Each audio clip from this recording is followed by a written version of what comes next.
Hey guys, I just wanted to jump on and talk to you a little bit about winter growing. You've seen most of our growing during the high season on the dailies. By the way, the Alaska footage is in edit, but with Asher back at school, he can only edit if he's done with his homework. So it takes him a little longer, so thanks for your patience. Anyway, high season growing is much different than winter growing.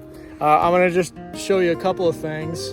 We've cover cropped a good portion of our gardens for the winter, and there's several things that cover cropping does. One thing it does is it keeps the soil in place, prevents erosion, and it diffuses any kind of rainfall event or snow event. And when that snow melts, of course, it's going to run, that water is going to seek to find its own level, so that water is going to run downhill. So this is winter wheat. We're hoping, we've done a couple of trials with wheat and some cereal crops in the past. I harvested some barley and some spring wheat this spring with moderate success with the harvest, but our timing for getting it threshed and winnowed and in storage, we've totally failed that. So this winter wheat we're going to try and harvest and thresh and store in an effort to kind of look for some more shelf stable crops to supplement what we do here on the farm. So cover crops, we cover cropping, doing that. Got all of those beds cover crop, most of those beds cover crop for winter. We're almost done with our field work, but what I really want to show you is the tunnels. So these tunnels from Farmer's Friend are where we've spent all of our energy for our winter production. So that being said, we planted them all out for winter. This used to have our, I think it was Roma tomatoes in it. This is a new tunnel that we just built this spring. Anyway, you can see the row cover on there. Winter farming presents some different challenges, and one of those challenges is ventilation. If we don't get these tunnels ventilated, they overheat, one. The moisture builds up, two, and when the moisture builds up, because we don't have fans to circulate that air, we start to get fungal diseases, whether they be molds or other fungal diseases that really put a hamper on the quality of our product. So it requires a little bit more diligence. When the sun comes out, we have to ventilate the tunnels, and right now we had these frost blankets on to cover the crops when, I think it was 2 days ago, when we had that really cold temperature.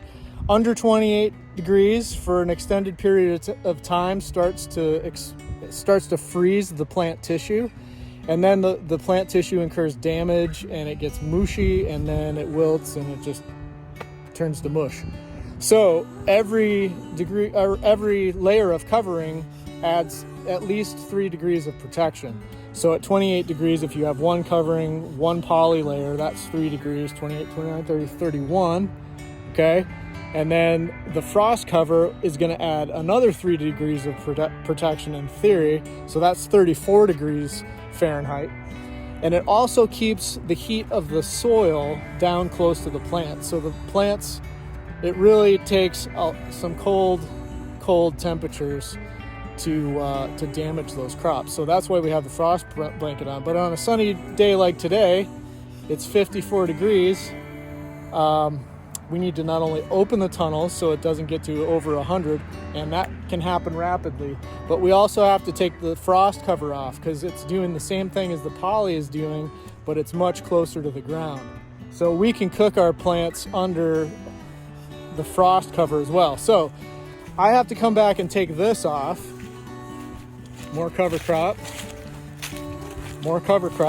That's a hot loving cover crop that died in the cold weather. But now you can see these plants, I've taken off all the frost cover. This tunnel doesn't get as much sunlight because we've got a hedgerow of trees here, which I'm hoping to thin out here in the near future. But you can see these guys are doing great. We just harvested a lot of our Salanova lettuce for this week. We've got spinach and arugula in this tunnel. The arugula is not doing so well. As with a lot of things on the farm, it's an experiment. So that was a failed experiment. But what I wanted to show you was the fact that these crops are doing awesome in here. This is tatsoi in here. Some dandelion greens. We had a groundhog or a rabbit or something getting in here eating those guys. So those guys weren't doing so hot.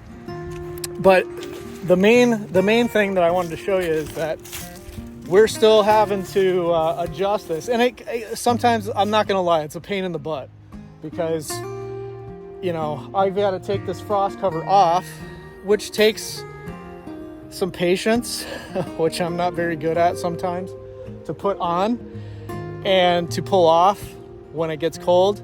So it takes some patience. We've got mustard greens under here. We've got some overwintered Salanova lettuce for our early spring salads. They'll get harvested at about mid or the end of May. Then we have some spinach planted in this bed, kale and mustard greens. Stay posted, stay tuned, because we're gonna plant, or we're gonna put up some videos with some recipes with our winter crops. So that's gonna come up here pretty soon.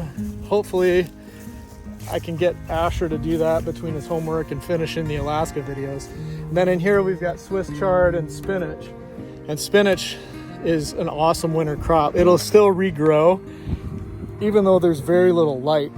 And the whole idea with winter growing, let's see, it's the 3rd of November today. So 7 more days and we reach the level of 10-hour daylight. So on the 10th of November, at our latitude, we reach 10 hours of daylight.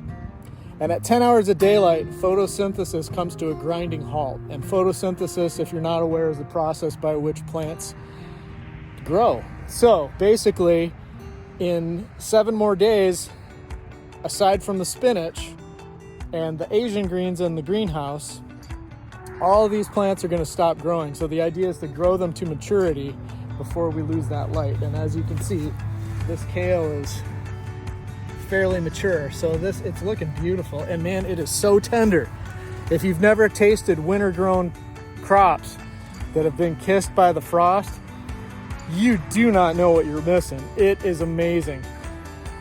The reason why winter grown crops or crops over the winter are fantastic is because what happens is when the colder temperature comes in, the plants draw up from their roots the sugars from the root zone, and that gets stored in the leaves to protect against the cold. It's kind of like an antifreeze. So any crop that is winter grown has a lot sweeter flavor than most of the same crop like kale or Swiss chard that's grown in the high season. It doesn't taste the same because the plant physiology to protect the tissue of the plant basically creates, brings those sugars up from the ground into the leaves. So winter produce is way sweeter. It's way more interesting, and we're growing this all close to home. Like that blue thing over here, that's our house. Yeah, Southwest Michigan. Winter grown crops, it's going to be a thing of the future. So we're doing it.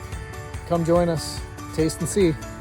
Stay tuned for the Alaska videos and also a couple of recipe videos that are hopefully going to be forthcoming here before Thanksgiving.